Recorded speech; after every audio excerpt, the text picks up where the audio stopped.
የተከበራችሁና የተወደዳችሁ አድማጮቻችን ይህ ሻሎም ሚዲያ 2 ነው። የክራይስት አርሚ ኢንተርናሽናል ቤተክርስቲያን መሪ የእግዚአብሔር ሰው ነብይ ኢዩ ጩፋ የማስተርስ ኦፍ ክርስቲያን ቴዎሎጂ ዲግሪያቸውን በድምቀት ተቀብለዋል። ይህ ምረቃ የትምህርት ጥማትን ብቻ ሳይሆን በሐዘን መካከል የቆሙበትን የማይናወጥ ጽናት ያሳየ ታሪካዊ ክንውን ነበር። በምረቃው መድረክ ላይ ነብዩ ያደረጉት ንግግር የብዙዎችን ቀልብ የሳበና ትኩረትን የሰበሰበ ነበር። ከሁሉም በላይ ግን በምረቃው መድረክ ላይ ነብዩ ኢዩ ጩፋ ያደረጉት ንግግር ምን ነበር? ለቤተ ክርስቲያን ለወዳጅ ዘመዶቻቸውና ለትምህርት ተቋሙ ያሰሙት ያ ልብ የሚነካ የምስጋና ንግግር ምን ይል ነበር? በንግግራቸው ውስጥ ምን አይነት ምስጋናና ሚስጥር ነበር ያዘሉት? በቅርቡ ስለሚጠበቀው የዶክተር ዲግሪያቸውስ ምን አሉ? የምስጋና ንግግራቸው ውስጥ የተደበቀው ሐዘን የቀላቀለው ያ መልእክታቸውን በዝግጅታችን ይዘን ቀርበናል። በሌላ በኩል ቄስ ዶክተር ቶሎሳ ጉዲና በጫካ ሆነው መንግስትን ለመጣል የሚታገሉ አካላት ፈጥነው እንዲሰሙና ከያዙት መንገድ በአስቸኳይ እንዲመለሱ አስደንጋጭ የሆነ መልእክታቸውን አስተላልፈዋል። እንዲሁም አገራችን ኢትዮጵያ ስላለችበት ወቅታዊ ሁኔታ የእግዚአብሔር ሐሳብ ምን እንደሆነ ተናግረዋል። በልባቸው ውስጥ ጥላቻን ለሸመኑ መንግስትን ለመጣል ለሚያሴሩና የእግዚአብሔርን ፈቃድ ለሚቃወሙ ወገኖች የተላለፈ የእግዚአብሔር የፍርድ ማስጠንቀቂያ ምንድነው? ቄስ ዶክተር ቶሎሳ በጫካም ሆነ በውጭ አገር ሆናችሁ እግዚአብሔር ለኢትዮጵያ ባበጀው የመሪነት መንበር ላይ ለምትነሱ የጥፋት ኃይላት አስደንጋጭና የማያዳግም የእግዚአብሔርን ማስጠንቀቂያ አስተላልፈዋል። በእግዚአብሔር ቅቡንና በተመረጡ መንግስት ላይ እጃቸውን ለምትሰነዝሩ የፍርድ እሳት እንደመጣ ተናግረዋል። ዶክተር አብይ አህመድ ኢትዮጵያን ዳግም እንዲመራት ለፈቀደ ጌታ የኢትዮጵያ ሕዝብ ማመስገንና ለመሪውም ጤንነት መጸለይ ግዴታችን እንደሆነም ገንዝበዋል። ለዶክተር አብይ አህመድ መንግስት አስቸኳይ መልእክትም አስተላልፏል። የኢትዮጵያን የወደፊት ዕጣ ፈንታ ምን እንደሚመስልም ተናግሯል። በቆይታችሁ የምታደምጡት ነው የሚሆነው። ለቻናሉ አዲስ ከሆናችሁ ሰብስክራይብ በማድረግ ይወዳጁ። ወደ ዝርዝር መረጃችን አለፍን።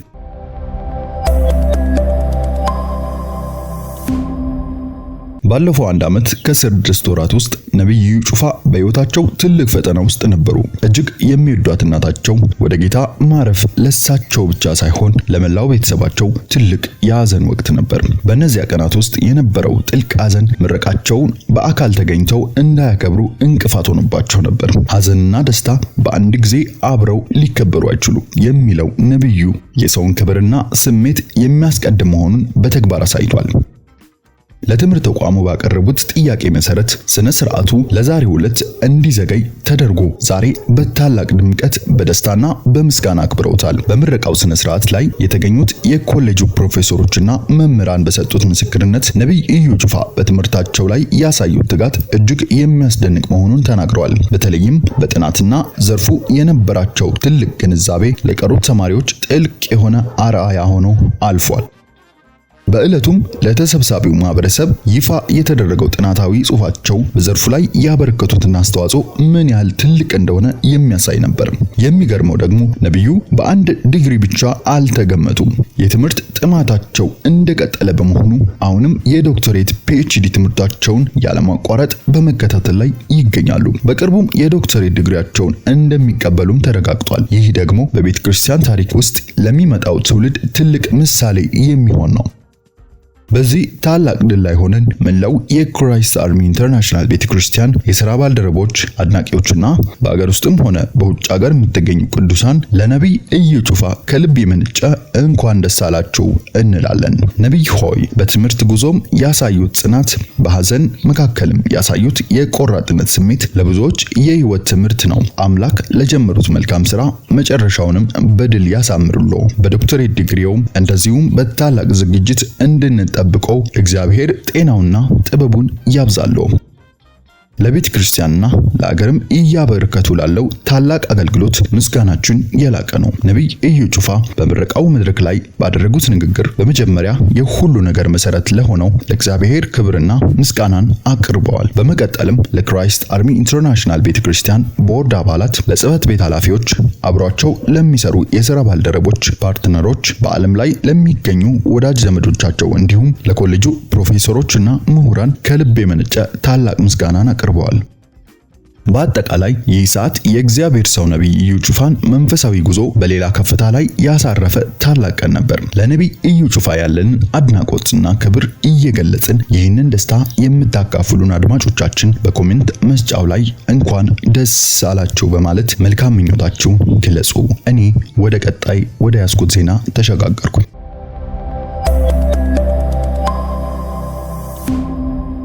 ቄስ ዶክተር ቶሎሳ በንግግራቸው መጀመሪያ ላይ መድረኩን ለጥላቻና ለጦርነት የከፈቱትን ወገኖች በግልጽ አውግዘዋል። በጫካም ሆነ በከተማ ሆናችሁ መንግስትን የምትወጉ፣ ህዝቡን የምትዘርፉ፣ ጥላቻን በልባችሁ ያሰናዳችሁና ወንድም በወንድም ላይ ለማጣላት የምትሰሩ ሰዎች ስሙ ሲሉ የተናገሩት ንግግር የመንፈሳዊ ፍርድ ማሳሰቢያ ነው። መንግስት የእግዚአብሔር ስጦታ መሆኑን የዘነጉ በልባቸው ጥላቻን የያዙ ሁሉ የእግዚአብሔርን ሉዓላዊነት እየተጋፈጡ መሆናቸውን አስረድተዋል። ወየውላችሁ የሚለው የእሳቸው አባባል በወንጌል አማኞች ዘንድ እንደሚታወቀው የእግዚአብሔርን የፍርድ መዓት የሚያመለክት ጠንካራ ቃል ነው። እነዚህ አካላት የሚያደርጉት ነገር ሁሉ በፈጣሪ ፊት በቁጣ እየታየ መሆኑን ከንግግራቸው መረዳት ይቻላል። የሚገርመው እነዚህን ጥላቻ የተሞሉ ሰዎችን እውነትን መመልከት የተሳናቸው መሆናቸውን ይገልጻሉ። ቄስ ዶክተር ቶሎሳ ፊደል እንዳልቆጠረ በጨለማ ለምትኳትኑ እስከ መቼ ነው ሲሉ ጠይቀዋል። ይህ ማለት መንፈሳዊ እውርነት እንደያዛቸውና የእግዚአብሔር ኢትዮጵያን እየባረከ ባለበት በዚህ ዘመን እነሱ በጨለማ ውስጥ ሆነው የጥፋት መንገድ እየመረጡ መሆኑን ያመለክታል። ኢትዮጵያን የሚያሸንፍ የለም፣ እጅ ብትሰጡ ይሻላችኋል የሚለው ምክራቸው ጊዜው ለንስሐ እንጂ ለጥላቻ እንዳልሆነ የሚያሳይ ነው። መንግስት የእግዚአብሔር ምርጫ ብለው የገለጹት ቄስ ዶክተር ቶሎሳ እግዚአብሔር የመረጠውን መንግስት መቃወም ማለት ራሱን በእግዚአብሔር ላይ እንደማመጽ የሚቆጠር መሆኑን አስገንዝበዋል። እነዚህ ሰዎች የሚሄዱበት መንገድ ገደል መሆኑን የእግዚአብሔር ፍርድም እንደሚቀጣቸው በአጽንኦት ተናግረዋል። ቄስ ዶክተር ቶሎሳ በመላው ኢትዮጵያ የምስጋና አዋጅ ይታወጅ የሚለው ጥሪያቸው ለእግዚአብሔር መንግስት ታማኝ ለሆኑት የደስታ ለጥላቻ መረብ ለዘረጉ ደግሞ የፍርድ ቀን መሆኑን የሚያሳይ ነው። ለመሪዎች መጸለይ ማለት ለእግዚአብሔር መንግስት መታዘዝ እንደማለት ነው። ለመንግስት መጸለይ ለራሳችን መጸለይ ነው ያሉት አባባል በእግዚአብሔር ፈቃድ ውስጥ ላለ ሰው የሚሰጥ የመከላከያ ጋሻ ነው። ጥላቻን ለተሞሉ ወገኖች ግን ይህ የምስጋና አዋጅ የፍርድ ቀን ምልክት ነው። ይህንን መሪ ይህንን መንግስት አልቀበልም ማለት የእግዚአብሔርን ፈቃድ አልቀበልም እንደማለት ነው። ለዚህም ነው ቄስ ዶክተር ቶሎሳ በዚህ መንግስት ታድለናል በማለት ዘመኑን በምስጋና እንድናውጅ ያሳሰቡት። ለነዚያ ጥላቻን ለተሞሉ በጫካ ላላችሁና አገር ውስጥ ሆናችሁም ለምታሴሩ የቄስ ዶክተር ቶሎሳ መልእክት ይበልጥ ግልጽ ነው። በኢትዮጵያ እሳት መበላት እንጂ ሌላ እድል የላችሁም። ይህ ንግግር የእግዚአብሔር ትዕግስት ገደብ እንዳለው የሚያሳይ ነው። መንግስትን ለመጣል ጥላቻን ለመዝራት የምትሞክሩ ሁሉ የኢትዮጵያ ምድር ተነስታ የምትበላችሁ የእግዚአብሔር የፍርድ ሰዓት ደርሷል። እንደ አማኞች ለነዚህ ወገኖች የፍርድ ቀን እየመጣ መሆኑን እናሳውቃለን። የእግዚአብሔር ፍርድ ደግሞ ከባድ ነው። ስለዚህ ዛሬውኑ ወደ ንስሐ እንድትመለሱ ይህንን የእግዚአብሔርን መልእክት ሰምታችሁ እንድትመለሱ ቄስ ዶክተር ቶሎሳ ጥሪያቸውን አቅርበዋል። ውድ የሻሎም ሁለት ቤተሰቦች የቄስ ዶክተር ቶሎሳ ጉዲና መልእክት በተለይ ለብልጽግና መንግስት ጥላቻን አንግባችሁ በጫካ ሆናችሁ መንግስታችንን ለመገልበጥ በሀገር ውስጥ ሆናችሁ ከሀገር ውጭ ካሉ አካላት ጋር ህብረት የፈጠራችሁ ተመለሱ ሲሉ አስደንጋጭ መልእክታቸውን አስተላልፈዋል። በመንግስት ላይ ጣታችሁን የምትቀስሩ በጫካም ሆነ በከተማ ያላችሁ በውጭ ሀገር ሆናችሁ ህዝቡን የምታጣሉ እረፉ። የምታተርፉት ራስ ምታት ብቻ ነው። እምቢ ያላችሁ ከሆነ ግን ውርድ ከራሳችሁ። በጫካ ሆናችሁ መንግስትን የምትወጉ፣ ህዝቡን እረፍት የምትነሱ፣ የምትዘርፉ፣ የምትገድሉ ወየውላችሁ። በኢትዮጵያ ህግ አልተዳደርም የምትሉ ከሀገር ውጭም ሆነ በሀገር ውስጥ ያላችሁ በኢትዮጵያ እሳት መበላት እንጂ ሌላ እድል የላችሁም ሲሉ ተናግረዋል።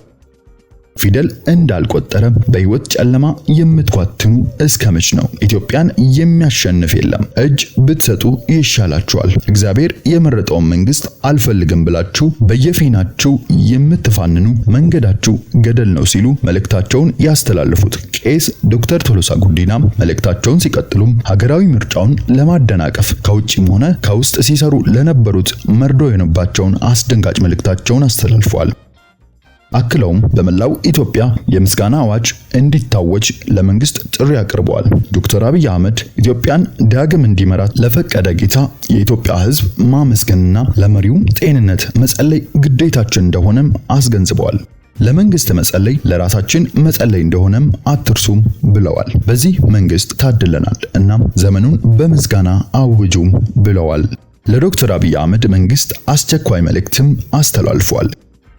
የኢትዮጵያን የወደፊት ዕጣ ፈንታ ምን እንደሚመስልም ተናግረዋል። ቀጥለውም ቄስ ቶሎሳ በሰላም ለመኖር መንግስትም ሆነ ህዝብ ምን ማድረግ እንዳለባችሁ እንዲህ ሲሉ ተናግረዋል። ከአንደበታቸው አድምጠን እንመለስ። ከኔ ጋር ተመልሰን እንገናኝ። ተናስተልኝ እንደምን ከረማችሁ? ዛሬ በፊታችሁ የቀረብኩት አገር ለምስጋና በሚል አጭር መልእክት ይዤ ነው። መንግስታትን ለማስነሳትና ለመሾም ስልጣን ያለ ሁሉን አዲስ ማድረግ የምትችል የሰማይና የምድር ፈጣሪ እግዚአብሔር አንተ ኢትዮጵያን ከአመፅ ፍላጻ፣ ከክፎች ሴራ፣ ከዘመኑ ክፋት፣ ከጎሰኞች ቁጣ፣ ካልታሰበ አደጋ፣ ከሰይጣናዊ አጀንዳ፣ ከፖለቲካ ግጭት ስላስመለጥካትና ሰላማዊ ምርጫ በምድሪቷ ስለተካሄደ እጅግ አድርገን እናመሰግንሃለን። እንዲሁም ኢትዮጵያን ለማሻገር፣ ለማትረፍ፣ ለማስታረቅ፣ ለማበልጸግ፣ ለማክበር በዚህ ሁሉ አልፎ የተመረጡትን ውድ ተመራጮቻችንን ክቡር ዶክተር አብይ አህመድንና ሹማምንቶቻቸውን ኢትዮጵያን ለማገልገል እንኳን ታደላችሁ፣ እንኳን ታሰባችሁ፣ እንኳን ሞገስ አገኛችሁ እንላችኋለን። መጠራትና መመረጥ ለትልቅ መስዋዕትነት ስለሆነ የጠራችሁ ጌታ ክብሩን ይግለጥባችሁ፣ ትዕግስቱን ይስጣችሁ፣ ሞገሱን ያልብሳችሁ፣ በምድሪቷ ድንቅ ሥራውን ይስራባችሁ። አሁንም ታማኙ እረኛ የእግዚአብሔር ልጅ የናዝሬቱ ኢየሱስ ከነጣቂው አውሬ፣ ከሚያጋጩ ዘረኞች፣ ከአመፅ መናፍስት፣ ከበታኙ ኃይላት፣ ካሳዛኝ ሁካታ፣ ከአገር ዋይታ፣ ከገዳይ መንፈስ አገሪቷን ጠብቆ ወደ አዲስ ምዕራፍ፣ ወደ ከፍታ ዘመን እያሻገራት ስላለ ምስጋናችን ከፍ ያለ ነው። ክቡራትና ክቡራን፣ ይህ ለሕዝባችን ወርቃማ ዘመን፣ የእርቅ ዘመን፣ የሰላም ዘመን፣ የሥራ ዘመን፣ የፍሬያማነት ዘመን፣ የበረከት ዘመን፣ የመያያዝ ዘመን፣ የሽግግር ዘመን፣ የፈውስ ዘመን፣ የብልጽግና ዘመን ነውና ሰላም የለም፣ አንድነት የለም፣ መግባባት የለም አትበሉ። ሰላምና አንድነት የሚጀምረው ከመንግስት ሳይሆን ከእያንዳንዳችን እንደሆነ አንርሳ። በውስጣችን የሌለውን ሰላም ከሌላ መጠበቅ አንችልም። ስለሆነም ዛሬ ዘመን ያለፈበት ዘረኝነትና ጥላቻ፣ አመፅ፣ ክልል፣ ንቀት፣ ክፋት፣ ግፊያ እርግፍ አድርገን ትተን በአዲስ ራዕይ፣ በአዲስ ዓላማ፣ በአዲስ ጉልበት፣ በአዲስ መንግስት፣ በአዲስ አቋም መንቀሳቀስ እንጀምር። አዲስቷ ኢትዮጵያ በእያንዳንዳችን ስትገነባ መሆን የሚገባትን ትሆናለች። መድረስ ወደሚገባት ትደርሳለች። ኢትዮጵያ ጤናማ አጀንዳ ይዛ በአንድነትና በመግባባት ወደፊት እንድትንቀሳቀስ አዲስ አቅጣጫ፣ አዲስ ራዕይ፣ አዲስ ጉልበት፣ አዲስ ቃል ኪዳን፣ አዲስ እይታ፣ አዲስ ዘመን፣ አዲስ ትውልድ፣ አዲስ ጉልበት ያስፈልጋታል። በአንድ ልብ ለአንድ ዓላማ እንነሳ። ተያይዘን እንደመር፣ ተቃቅፈን እንሻገር፣ ተባብረን እናሸንፍ። ዘመኑ የኛ የኢትዮጵያ ሕዝብ ነውና። ክቡራትና ክቡራን፣ ከዚህ በፊቱ በእርስ በርስ ላይ እናሳይ የነበረው ባዶ ፉከራ፣ ምቀኝነት፣ ቂም በቀል፣ አለመጣጣም፣ ከንቱ ልፍለፋ ይብቃል። የማንም ብሔር ከማንም ብሔር አይሻልም። የማንም ቋንቋ ከማንም ቋንቋ አይመረጥም። ቋንቋ የተሰጠን ሐሳብን ለመለዋወጥ እንድንችል እንጂ እንድንጣላበት፣ እንድንለያይበት፣ ሆድና ጀርባ የምንሆንበት ጉዳይ አይደለም። ለዘመናት መተማመንንና ግልጽነት የጎደለው የኢትዮጵያ ሕዝብ ዛሬ በዚህ በአንደኛው ክፍለ ዘመን በፍርሃትና በጥላቻ መቀጠል የለበትም። በመንግስት በማሳበብ፣ በብሔር ፖለቲካ በማሳበብ፣ በኢኮኖሚ በማሳበብ፣ በጭቆና በማሳበብ ጫካ የገባችሁ ሁሉ ወደ ህብረተሰቡ ተመለሱ። በውጭ አገር ያላችሁ ጌታን የምትፈሩ ከሆነ ህዝቡን ማጣላት፣ ከመንግስት ጋር ማጋጨትን አቁሙ። የምታተርፉት ራስ ምታት ብቻ ነውና ከእንግዲህ የሚያዋጣን እርቅና ሰላም ብቻ ነው። በልዩ ልዩ ስም ከጤናማ ኑሮ ያፈነገጣችሁ በመዝረፍ፣ በመግደል፣ ንብረትን በማጥፋት፣ ህብረተሰብን በማወቅ ውጭ ሆነ ውስጥ ያላችሁ ኢትዮጵያውያን ወደ ልባችሁ ተመለሱ። ኢትዮጵያ የምትተርፈውም ሆነ የምታተርፈው በሰላም መንገድ በመሄድ ብቻ ነው። አዎ በእርግጥ የሚያዋጣን ሰላም ብቻ ስለሆነ ምድሪቷ ከዳር እስከ ዳር የሰላም አዋጅ ታስተጋባ። ሰላም ለገበሬዎች፣ ሰላም ለነጋዴዎች፣ ሰላም ለተማሪዎች፣ ሰላም ለአስተማሪዎች፣ ሰላም ለሰራተኞች፣ ሰላም ለአሰሪዎች፣ ሰላም ለመሪዎች፣ ሰላም ለተመሪዎች፣ ለህብረተሰብ ሁሉ ሰላም ይሁን። አሁንም እላለሁ ሰላም ለአማራ፣ ሰላም ለሶማሌ፣ ሰላም ለትግራይ፣ ሰላም ለቤኒሻንጉል፣ ሰላም ለኦሮሞ፣ ሰላም ለመላው አገር፣ ሌላ ቀርቶ ሰላም ለኤርትራ ይሁን። በዘርና በዞን በመከፋፈል የትም አንደርስም። ውጤቱ መቆሳሰልና ዋይታ ብቻ ነው። በጎሳ መከፋፈልና በቁጣ መኖር ለማንም አይጠቅምም። ልዩነታችን ለበረከት እንጂ ለጥፋትና ለክፋት መሆን አይገባም። ውድ የኢትዮጵያ ሕዝብ እንደ አንድ ሕዝብ ከዚህ በፊት ያጣነው እውነትን፣ ሰላምን፣ ግልጽነትን፣ ይቅርታን፣ መቀባበልን፣ ፍቅርን፣ ምሕረትን ነው። ዛሬ ግን የሰራዊት ጌታ እግዚአብሔር እየጎበኘን እንደሆነ በምድሪቷ ባለው እንቅስቃሴ እየታየን ነው። ኢትዮጵያን ከእስራቷ ለመፍታትና ነፃ ሕዝብ እንዲኖርባት ለማድረግ የአገር ጉዳይ የሚገባቸው ከጥላቻ አጋንንት፣ ከዘረኝነት መርዝ፣ ከሙስና እርኩሰት፣ ከስልጣን እብደት፣ ከስንፍና እስራት ጌታ የታደጋቸውን ትውልድ እያስነሳልን ስለሆነ እንደገና ጌታን እጅግ አድርገን እናመሰግነዋለን። አዲስ ትውልድን እየሰጠን ነው። ማስተዋል ያለውን ትውልድ እየሰጠን ነው ጌታ። እንዲሁም በንጹሕ ልብ ተቀብለናቸው፣ በንጹሕ ልብ እየተከተልናቸው በጋራ ለምድራችን ፈውስ መስራት የሁላችን ኃላፊነት ነው። ከእንግዲህ በመለያየት አንጠነክርም፣ በመራራቅ አንያያዝም፣ በመቆሳሰል አንፈወስም፣ በመነቃቀፍ አንዘልቅም። አንድ ማወቅ ያለብን እውነት ሁላችን ኢትዮጵያውያን ነን። ኢትዮጵያዊ አይደለውም የሚል ካለ ራሱ ለጦርነት ለጥፋት እያዘጋጀ እንደሆነ መርሳት የለበትም። በኢትዮጵያ ምድር ኖሮ ኢትዮጵያዊ አይደለውም ለሚል የውጭ ሀገር ፓስፖርት መሸከም ይኖርበታል። በአመፅና በሽፍጥነት በኢትዮጵያ ሕግ አልተዳደርም የሚል ከሆነ ግን በኢትዮጵያ እሳት መበላቱ እንጂ ሌላ እድል የለውም። እስከ መቼ ራሳችንን ልጆቻችንን እናታልላለን? እስከ መቼ ለክፋትና ለጥፋት አልፎም ለጦርነት ከበሮ እንጎስማለን?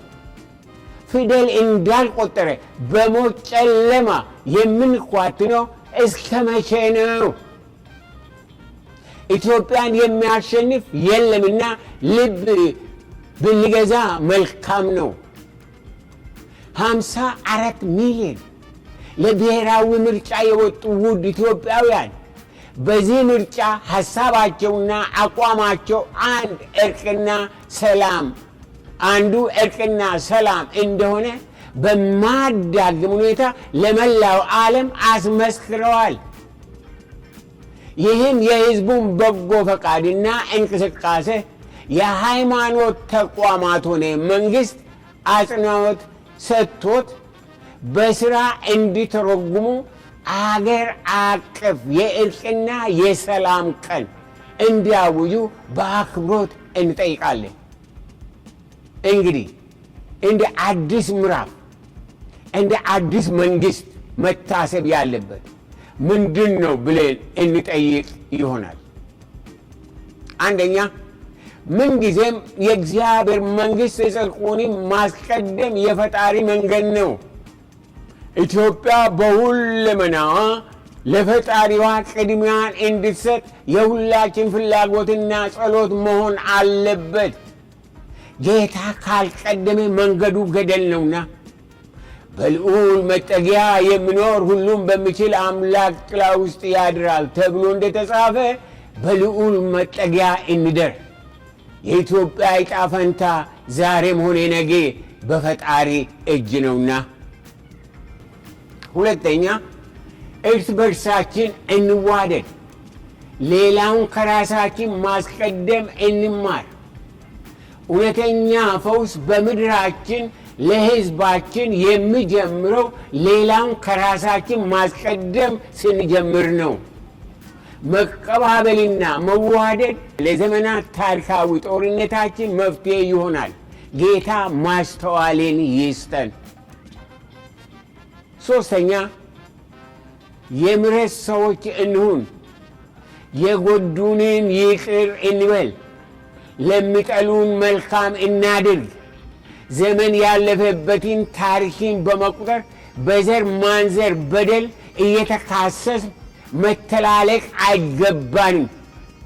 አሁንም እውነተኛ ፈውሳችን በይቅርታ ውስጥ ብቻ ነውና በምሕረት ልብ እንተቃቀፍ፣ በምሕረት ዓይን እንተያይ። አራተኛ፣ ጌታ ኢየሱስ ክርስቶስ በቅዱስ ደሙ ከአባቱ ጋር ከዘላለም ጠላትነት አስታርቆን የምሕረት ልጆቹ አደረገን። እንዲሁም የማስታረቂን አገልግሎት ሰጠን። ስለሆነም ሁላችን የእርቅ አምባሳደሮች እንሆን ዘንድ ጌታ ይርዳን። ከብሔር ብሔሩ አስታራቂዎች ይነሱ።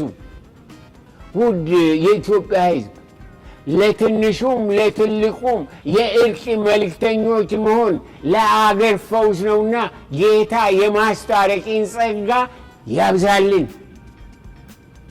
ሁላችን ጤናማ ሕይወት የሚኖረን ታርቀን አስታራቂዎች ስንሆን ብቻ ነውና። አለመታረቅና አለማስታረቅ ለኑሮ መርዝ ነው፣ ለሀገር ጠላት፣ ለትውልድ ሲኦል ነው። አምስተኛ፣ በመጀመሪያ በውስጥ ሆነ በውጭ ጸጥታ እንዳይሆን፣ ብሔራዊ ምርጫ በሰላም እንዳይሳካ በተቻላቸው መጠን ይዶልቱ የነበረ አመፀኞች ነገራቸው ከሽፎ በውርደት አልፈዋል። ሆኖም አሁንም መንግስታችን እንደለመደው በልበ ሰፊነት ምሕረትን፣ ይቅርታን ያውጅላቸውና በሰላም ከሕዝባቸው ጋር ይቀላቀሉ፣ ከአመፅና ከድቅድቅ ጨለማ ይውጡ። ሌላው የዘላለም እግዚአብሔር የኢትዮጵያ ብሔራዊ ምርጫ በሚያስደንቅ ሁኔታ ተሳክቶ ከውስጥ ሆነ ከውጭ የጠላት ሴራ ከሽፎ ሕዝባችን በደስታ የልቡን አገኝቷልና ኢትዮጵያም በዓላማዋ እያንጸባረቀች ወደፊት እየተጓዘች ነውና በቅርብ በመንግስታችን የምስጋና ቀን በመላ ኢትዮጵያ እንድታወጅ ሐሳብ በትሕትና እናቀርባለን። ይህ ሁሉ የሆነው በጌታ ነውና በአገር አቀፍ ደረጃ ፈጣሪን ማመስገን ተገቢ ነው።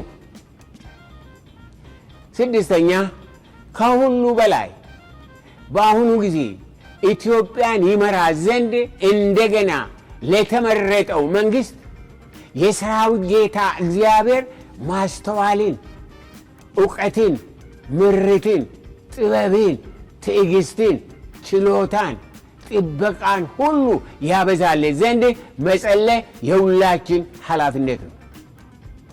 ለመንግስት መጸለይ ለራሳችን መጸለይ እንደሆነ አንርሳ። በአንደኛ ጢሞቴዎስ ምዕራፍ 2 ቁጥር 1 እና 2 ላይ ይህን እጅግ አስፈላጊ የሆነውን ለመንግስት ስለመጸለይ ያሳስበናል። እንግዲህ ከሁሉ አስቀድሞ ልመናና ጸሎት፣ ምልጃና ምስጋና ለሰዎች ሁሉ ለነገሥታትና ለባለሥልጣናት ሁሉ እንዲደረግ አሳስባለሁ። ይኸውም በእውነተኛ መንፈሳዊ ሕይወትና በቅድስና ሁሉ በሰላምና በጸጥታ እንድንኖር ነው ይላል የእግዚአብሔር ቃል። ለእኛ ነው፣ ለራሳችን ነው።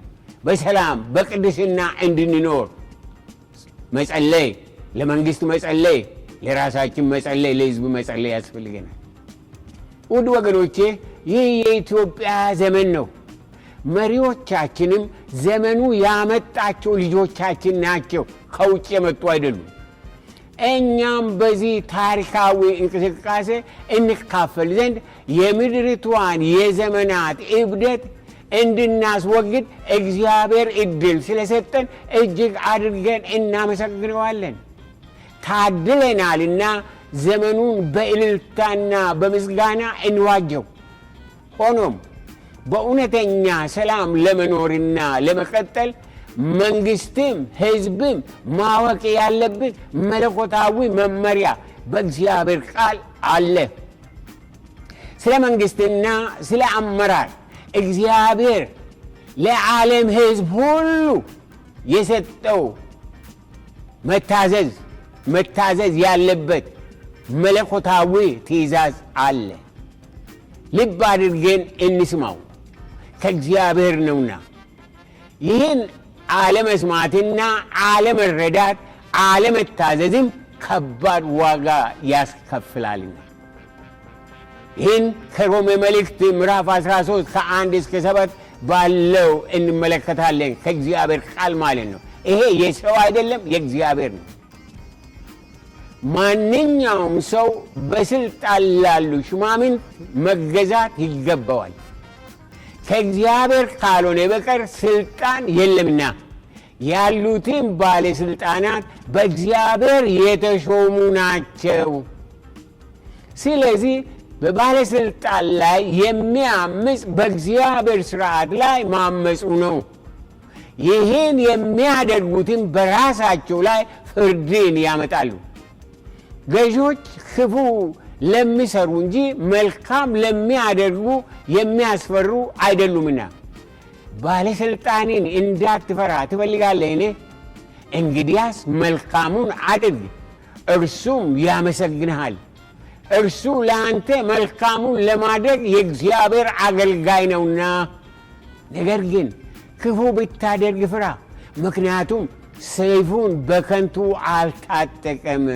ክፉ የሚያደርገውን ለመቅጣት የቁጣ መሳሪያ የሆነ የእግዚአብሔር አገልጋይ ነው።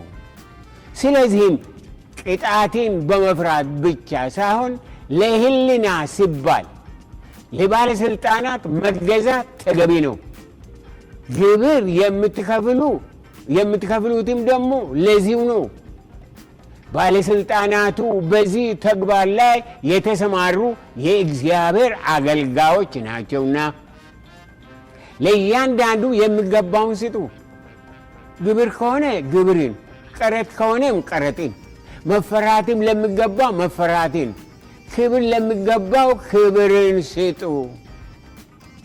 ለዚህ እውነተኛና ዘላለማዊ ቃል እግዚአብሔር ማስተዋልን ይስጠን፣ እንድንሰማው እንድንታዘዘው፣ ለምድራችን ፈውስና ለበረከት እንድንሆን እግዚአብሔር ይርዳን። እንዲሁም በመታዘዝ ዘመኑን እንድንዋጅ እግዚአብሔር ይርዳን። ክብርና ምስጋና ለሰራዊት ጌታ ለእግዚአብሔር ይሁን፣ አሁንም ይሁን፣ ለዘላለምም ይሁን።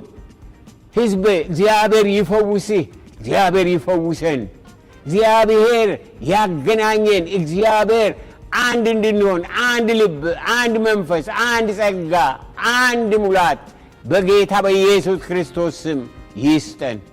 እግዚአብሔር ይባርካችሁ። በጣም ወዳችኋለሁ። በሌላ መልእክት እስክንገናኝ በእግዚአብሔር ሰላም ሁኑ። የተከበራችሁ የሻሎም 2 ቤተሰቦች በቄስ ቶሎሳ መልእክት ላይ ያላችሁን ሐሳብ አስተያየታችሁን በኮሜንት መስጫው ላይ አካፍሉን። ቪዲዮውን ላይክ እና ሼር በማድረግ ለሌሎችም እንዲደርስ አድርጉ። ለቻናላችን አዲስ ከሆናችሁ ደግሞ ሰብስክራይብ ማድረጋችሁን እንዳትረሱ። በቀጣይ እስከምንገናኝ ድረስ ሰላማችሁን እየተመኘው ተሰናበትኩኝ።